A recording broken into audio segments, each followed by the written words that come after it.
Para as gerações mais recentes, a palavra Spectrum é bem capaz de soar uma nova marca de smartphone ou uma plataforma digital. Mas a verdade encontra-se bem mais longe, mais concretamente no tempo.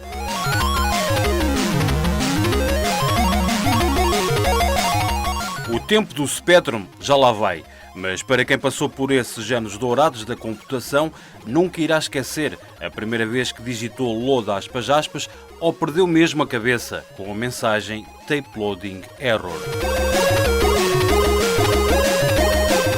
O Museu da Pedra em Cantanhede é um local de passagem obrigatório para todos os fãs do ZX Spectrum, que queiram recordar alguns dos bons momentos passados à frente deste microcomputador que se tornou num fenómeno nacional. Hoje, os dispositivos tecnológicos de bolso são mais potentes que os computadores pessoais de há poucos anos atrás. Mas o mundo nem sempre foi assim. A Camões TV recuou à década de 80 do século passado e ficou a saber quem é João Diogo Ramos, curador da exposição Load aspas aspas. O João Ramos é um jovem de 41 anos, nascido em Cantanhede, precisamente, e que se tornou engenheiro informático muito pela influência dos computadores que estão aqui agora expostos. Pela razão na qual nós estamos aqui à conversa, como é que surgiu esta tua paixão pelo Spectrum, tu que és de uma geração Spectrum? Sim, eu apanhei este fenómeno do Spectrum, apanhei-o já na reta, digamos, final. Fui muito influenciado por ter familiares que me incentivaram, por ter um tio que me trazia todas as grandes novidades, é um apaixonado de eletrónica e, portanto, sempre tive, por essa convivência, sempre tive a possibilidade de ter acesso às coisas e, naturalmente, enquanto uma criança curiosa, gostava de perceber como é que as coisas funcionavam. Portanto, tinha uma caixa mágica à minha frente, que dava para jogar, sim, mas que dava para fazer muitas outras coisas e, portanto, eu sempre tive um bocadinho aquele bichinho da descoberta e, portanto, para mim tornou-se muito óbvio que eu iria estar ligado a esta área ao longo da minha vida. E esta paixão é tanta que tens aqui exposto nesta exposição mais de 100 exemplares?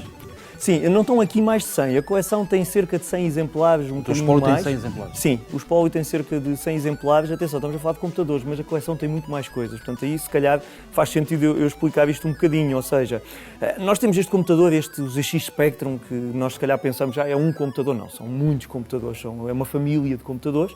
Isto foi inventado em Inglaterra nos anos 80, no início dos anos 80, começou um bocadinho nada antes. E, portanto, há aí uns antecessores do Spectrum feitos por esta empresa que é a Sinclair, que foi quem os desenvolveu, criada por um inglês chamado Clive Sinclair.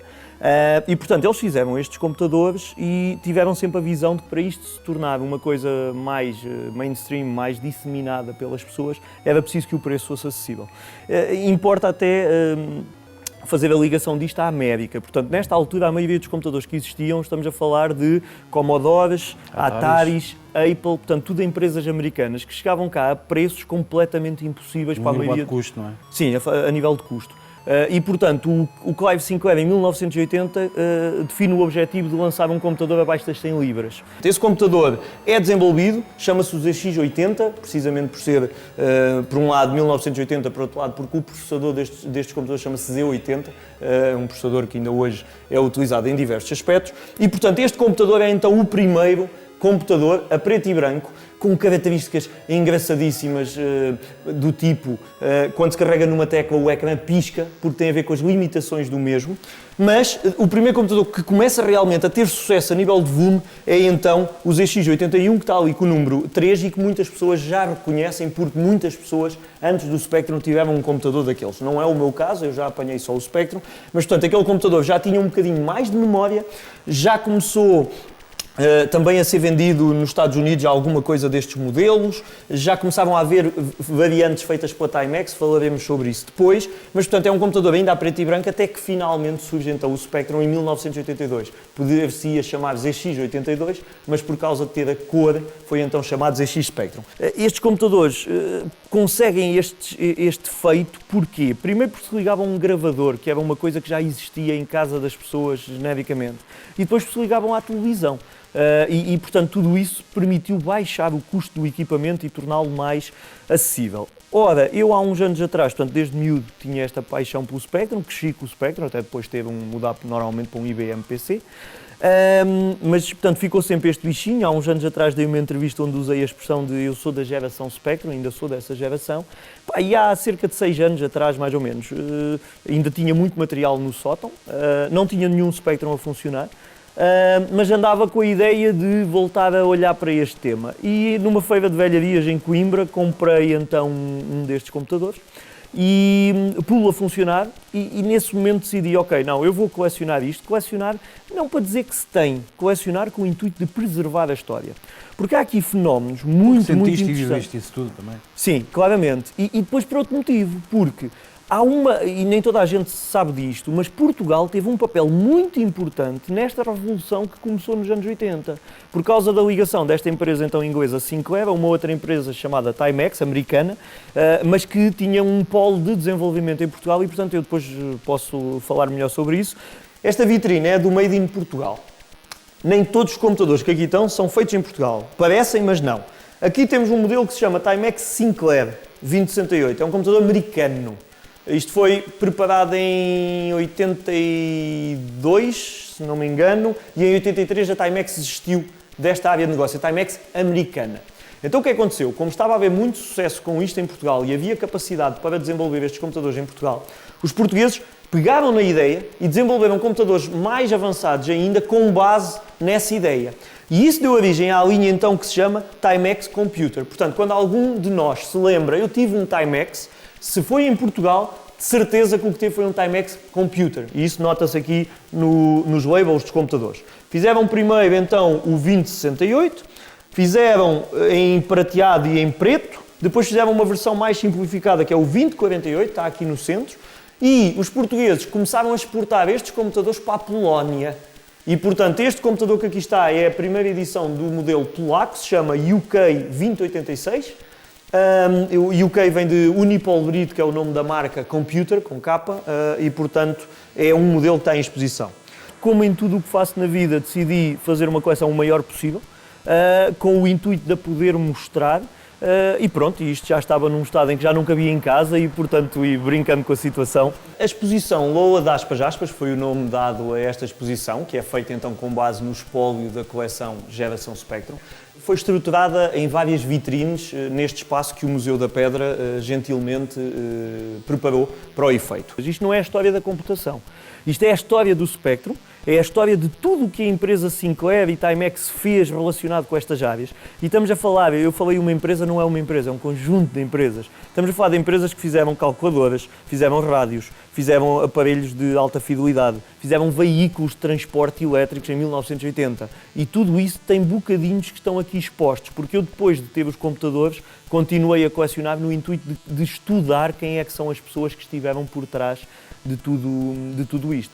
O Sinclair foi líder da produção de calculadoras antes dos japoneses virem para cá. E, portanto, há inúmeras calculadoras, modelos muito bonitos. Está aqui a Sovereign, uma homenagem feita, e aqui está o modelo prateado. Existem muitas outras que não estão aqui por uma questão de espaço, mas, portanto, calculadoras e os ínfames televisores de bolso, em que é preciso não esquecer que um televisor de bolso, na altura em que a tecnologia que existia, os CRTs, os tubos de raio catódicos, que pressupõem uma profundidade grande, obviamente isto nunca ia ser uma coisa de muito bolso. O que é certo é que ele tentou pelo menos 3 vezes, uma delas não saiu de papel, as outras 2 saíram, e portanto tudo o que são televisores, monitores e isso fazem parte também da coleção.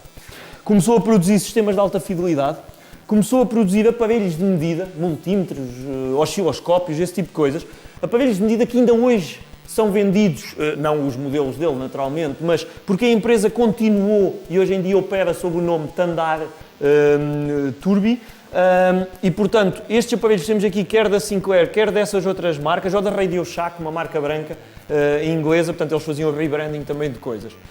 Ter uma coleção destas fica muito caro?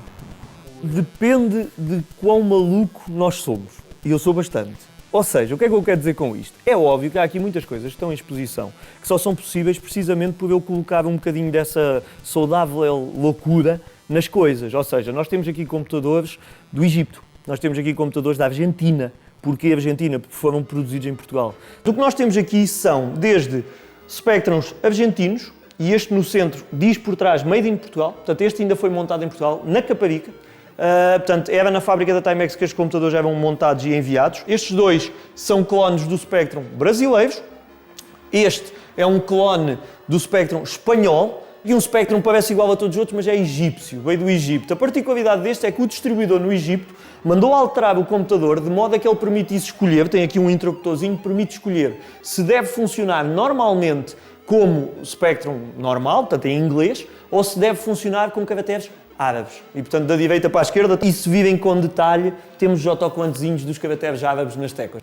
Portanto, isto tem tudo a ver, obviamente, com o grau de seriedade que nós queremos colocar nas coisas. Como eu decidi que isto não era para ser apenas mais uma coleção, e portanto dentro das coisas que me interessam eu tentei que ela fosse o mais completa possível e é esse o meu objetivo, portanto aí obviamente dá algum trabalho. A manutenção depois em si não é assim muito complicada e estamos a falar de, eu não sou nenhum especialista em eletrónica, mas quer dizer, tenho os conhecimentos mínimos e a teimosia suficiente para pegar num ferro de soldar e os que não estão a funcionar, com a ajuda de vários amigos na internet, resolver isso. Portanto, passa muito por aí. Agora, eu dou-vos um exemplo. Na entrada do museu está um triciclo elétrico de 1985. É das coisas mais espetaculares que a Sinclair fez. Foi um dos maiores flops também da empresa, mas é das coisas mais espetaculares que a empresa fez. Estamos a falar de uma coisa que veio da Holanda. Se eu vos contar a peripécia para isso chegar cá, é preciso muita resiliência e muita vontade. Mas com vontade e sabendo uma coisa que é tão verdadeira e tão adequada a esta entrevista hoje, que é, há um português em todo lado, eu desenrasquei-me sempre. E foi assim que eu me desenrasquei sempre. Aliás, no Canadá concretamente não há uma ligação tão grande a isto, mas por exemplo eu tenho amigos, tenho família a viver no Canadá, mas tenho também amigos a viver na América que já me receberam vários computadores lá e que depois me enviam para tornar o processo mais simples. Ó João, voltando agora à máquina em concreto, ao Spectrum, uma máquina que não nasceu com a componente lúdica, digamos assim. Isso mesmo. Isso é uma coisa que muitas vezes as pessoas não sabem, ou seja, a visão do Clive Sinclair, e o Clive Sinclair é uma pessoa que, à semelhança de muitos outros, não foi para a universidade por opção, mas uma pessoa muito boa, com um coeficiente de inteligência muito elevado e uma pessoa muito boa em física e matemática. E estamos a falar de uma altura em que a visão dele era as vendas por catálogo e as vendas para os chamados na altura os jobistas. Hoje em dia os jobistas chamam-se os makers, os empreendedores, chamemos o que quisermos, mas pessoas que fazem as coisas acontecer e que metem as mãos na massa e fazem as coisas acontecer. E a visão do Clive Sinclair sempre foi muito essa, a dos apaixonados de eletrónica, tanto que estes computadores ao início eram vendidos em kit. Temos aqui um Spectrum construído em casa e o motivo dele estar aqui são dois. Por um lado foi montado pelo meu tio, a pessoa que eu referi, que me proporcionou muitas destas experiências ao início e, portanto, tem esse valor sentimental para mim, mas também para recordar que isto são computadores que vinham muitas vezes em kit, os primeiros modelos pelo menos, e, portanto, depois já eram montados e, portanto, lá está a ligação à eletrónica, aos rádios amadores e tudo isso. E não só os computadores, os rádios que estão aí em exposição, é impressionante como é que alguém montava uma coisa daquelas em casa, eu não sei se conseguiria. Mas, portanto, a visão dele era essa, mas depois aconteceu um fenómeno que, aliás, é das melhores coisas que pode ter acontecido para a minha geração e muitas outras, que foi, isto abriu a possibilidade à parte lúdica, à parte dos jogos, e em Portugal um bocadinho, mas muito em Inglaterra, houve jovens que criaram jogos de computador no quarto, os bedroom programmers, que criaram jogos de computador no quarto, fizeram dinheiro, tornaram-se conhecidos, criaram carreiras nestas áreas. Obviamente pelo meio há sempre alguns que se vão perdendo e que agora até estão a voltar, mas portanto é na realidade um fenómeno muito interessante e foi a parte lúdica, quer queiramos quer não, que tornou o Spectrum conhecido. Quando alguém falar num jogo português, as pessoas vão se lembrar de um famoso jogo chamado Paradise Café, um jogo obviamente relacionado com sexualidade e com os mitos urbanos que havia nesta altura e, portanto, obviamente o jogo tinha de estar em exposição. O jogo é também muito relevante por outro motivo, é que ninguém sabe quem é que o desenvolveu até hoje. Assinou com um nome, o programador, com o nome da Mata, e por muito se tenha tentado, ainda ninguém sabe quem é que desenvolveu o jogo. Aliás, no lançamento desta exposição, um dos meus colegas que falou do tema de jogos disse que se suspeitava que era um professor de Braga, imediatamente saíram artigos em blogs sobre isso, a dizer que estávamos mais perto de descobrir quem era. Agora, eu costumo dar sempre o exemplo. A gente pega numa consola qualquer, Nintendo, Sega, não interessa, Microsoft, qualquer coisa. Pega numa consola, mete o CD e carrega o jogo. Ou pega num computador destes, que muitas vezes a carregar o jogo dá um erro. E quando há um erro, a gente depois consegue fazer algumas coisas e pelo menos ver o que é que correu, o que é que não correu, ou comprava uma revista ou um livro e tinha o código para programar e, portanto, isso era o que despertava a curiosidade nas pessoas. E, portanto, E a magia também. E a magia. Porque é uma máquina, às vezes há fenómenos que nós nos esquecemos, já passaram quase 40 anos desde que a máquina foi lançada. Claro que isto em Portugal foi há 30 anos, mas nós estamos a falar de uma altura em que em Portugal a maioria das pessoas começavam a jogar um jogo, queriam jogá-lo amanhã, não havia formas de... Quer dizer, depois desenvolveram periféricos para gravar o jogo e continuar. Mas isso não era normal. Queremos continuar o jogo amanhã, o computador tem de ficar ligado e aguentar. E se faltar a luz, acabou-se. O tempo de carregamento é uma discussão muito acesa, que as pessoas costumam dizer na brincadeira. E eu também. Meia hora. Epá, não é meia hora. Os jogos demoram 5 minutos a carregar, 10 Um som super reconhecível a nível mundial. Nós tínhamos a capacidade, nós desenvolvemos a capacidade de perceber quando é que o jogo estava quase a entrar. Exatamente. Tinha a ver com o nível de agudo do som. Portanto, nós conseguíamos perceber até que ponto é que aquilo ia entrar ou não ia. Até se podia manipular os agudos e tudo, não é? Isso mesmo. E em Portugal, obviamente, nós tínhamos a versão simplificada, que era, e estamos aqui numa terra do ouro, de oribes, de relojoeiros, portanto, em que a pessoa pegava na chave fendazinha, que também se usava na relojoaria, e afinava a cabeça do gravador, o azimuth, como se chama, exatamente. de modo a ficar o som mais agudo para que o jogo carregasse. Mas isto depois é giro, quando se começa a colecionar e vê-se. Em Inglaterra, não. Já tinha um kitzinho, com uma cassete, com uma chavezinha de fendas dessas e mais, portanto, era tudo muito mais profissional. Mas sim, a ligação da chave de fendas com o gravador ou do lápis, não é? Para rebobinar a cassete, são coisas que hoje em dia as pessoas já não sabem. E as tardadas passadas à volta do computador e com os amigos? Presencialmente, que é uma coisa que se perdeu hoje. Foi uma das coisas que eu destaquei aqui no lançamento, que é, hoje em dia, é jogar em rede, cada um em sua casa. Nos anos 80 ou 90 não era. Eram tardadas em que as pessoas se juntavam, levavam a cassete nova do jogo que tinham, pirata quase sempre, apesar da gente até ter pago e pensar que eram verdadeiros, não eram. Em Portugal não chegavam praticamente jogos nenhuns originais. E, portanto, há pessoas a pensar que têm fortunas na arrecadação e, na maioria das vezes, aquilo são jogos meramente piratas, apesar de capas bonitinhas. Mas sim, essa componente é outra componente que eu acho impressionante e é pena que se tenha um bocado perdido, mas é bom não esquecer esse fenómeno do encontro à volta da mesa, a lanchar enquanto o jogo carregava e tudo. Aliás, isso. nós estamos aqui num cenário tipicamente que era o cenário usado para jogar Sim, nós tentámos que era uma retratar. televisão normal, um Sim. sofazinho. Sim, aqui retratámos uma sala até por um aspecto. É que estamos a falar de uma altura em que hoje se calhar temos 3 ou 4 televisões em casa. Na altura, não, tínhamos uma televisão em casa. E o jogar computador significava que mais ninguém ia ver televisão. Isto era uma negociação complicada. Muito complicado. Muito complicada. Portanto, havia períodos em que se podia fazer isso, havia outros em que não ia ser possível. Mas aqui tratámos uma sala, teve a ver, obviamente, com o irmos pedir às nossas avós e familiares e amigos. Aliás, estão aqui muitas coisas que eram dos meus avós e, portanto, têm um significado Tem para mim muito pessoal. significado, sim. Tem outras coisas que são de amigos que emprestavam, que também têm um significado porque disponibilizavam-se para isso. Temos aqui o Menino da Lágrima, uma réplica do Menino da Lágrima, que era aquele quadro que ainda por cima dizia-se que estava assombrado, mas, portanto, o quadro mítico também nessa altura, as flores de plástico, os naprons. Portanto, tentámos fazer uma brincadeira. Uma sala bem típica portuguesa e uma sala onde as pessoas passavam muito tempo Sim. a carregar os jogos. Eu tenho que confessar, não é a parte dos jogos que me apaixona. Eu consigo dizer assim, quais eram os jogos que me marcaram. E eu não vou dizer aqueles que vão ser os melhores jogos, vou dizer aqueles que na altura eu jogava. Tenho aí jogos que, depois é engraçado, às vezes eu até escolhi alguns jogos que coloquei um jogo chamado Ainun.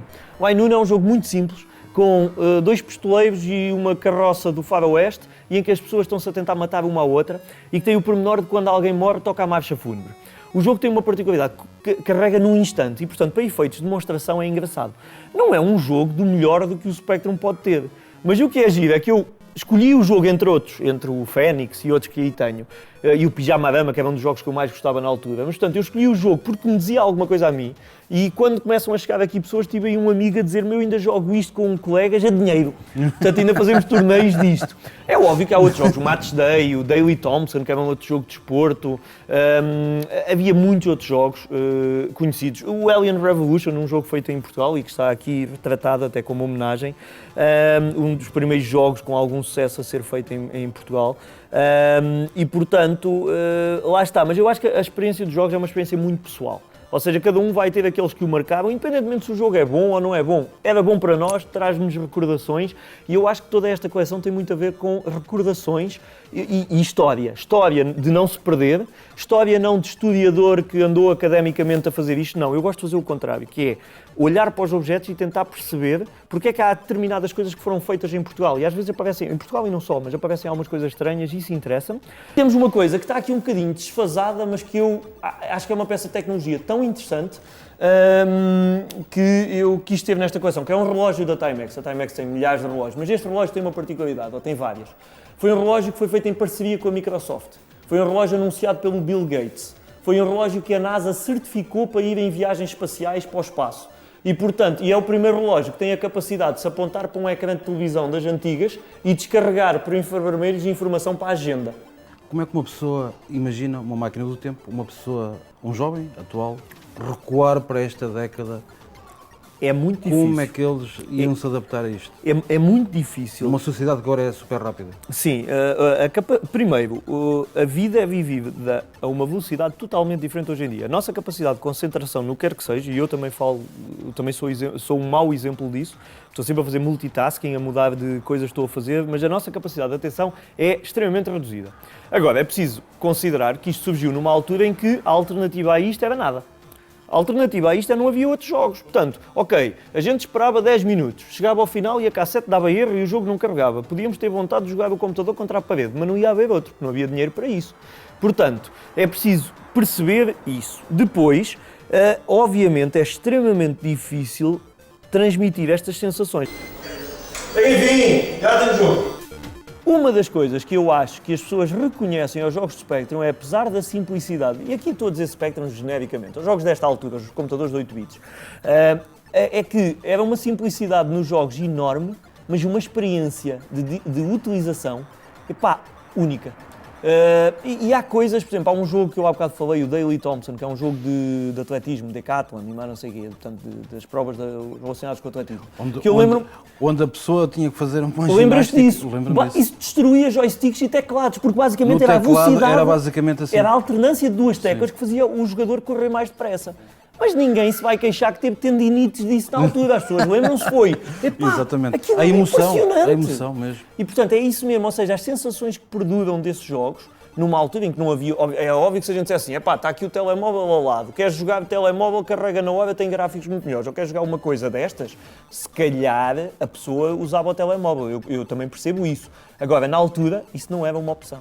E se hoje há telemóveis, isto é um pormenor, e eu acho que este pormenor, por exemplo, faz imediatamente perceberem porque é que eu quis fazer esta coleção e porque é que eu acho que isto é meritório. Nos anos 80, um ex-funcionário da Sinclair, que desenha a primeira tentativa de computador que eles fizeram, sai e faz uma outra empresa chamada Acorn. A Acorn tem uma guerra enorme com a Sinclair nos anos 80, porque o canal de televisão, a BBC, lança um computador para as escolas, que veio a ficar conhecido como o BBC Micro. Aqui em cima temos o computador, o BBC Micro, não é um computador da Sinclair, muito pelo contrário, é um computador feito pela Acorn, mas é um computador que deu origem ao maior feudo que houve nos anos 80, maior disputa sobre quem é que ia fornecer o computador que ia para as escolas inglesas. E o BBC é ganho então por essa empresa, para a Acorn, mas eu só estou a falar na Acorn por um pormenor. A Acorn desenvolve uma coisa que para os informáticos faz sentido, que é uma arquitetura de computadores, ou dos processadores, uma arquitetura chamada ARM, que na altura tinha a ver precisamente com o nome da empresa. Ora, eu só estou a falar nisto por um motivo. Os processadores que estão nos telemóveis que nós usamos hoje em dia ainda se baseiam nessa arquitetura. Nos anos 80, definida nos anos 80 por uma empresa, neste caso de um ex-funcionário da Sinclair. Portanto, tudo Foi a isto rampa de lançamento da empresa. é um pedaço de história muito, muito, muito importante, mesmo para os dias de hoje. Independentemente de agora as coisas são muito João, mais vamos agora então à história, vamos fazer o load aspas. A partir deste momento, o que tínhamos de fazer era carregar nas famosas teclas J, o J dá-nos o load e depois o P dá-nos as aspas. Este era o famoso comando de BASIC que dizia ao computador para ficar à escuta para carregar então o jogo. Portanto, este gravador transmite este som que a gente consegue então perceber as várias fases do carregamento e o jogo começa a carregar e depois, passado algum tempo, 1 minuto, 2 minutos, 5 minutos, o jogo estará pronto a jogar.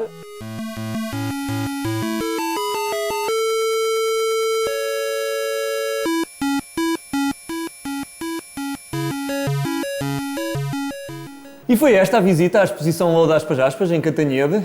Continuará aberta até final do ano e teremos todo o gosto em receber-vos e até fazer uma visita guiada, talvez, no período de férias, quando voltarem a Portugal. Portanto, um grande abraço para o Canadá, primeiro sítio que eu viajei na minha vida e onde tenho família também, na zona de Hamilton, Toronto. E, portanto, apareçam, serão todos muito bem-vindos. Um abraço.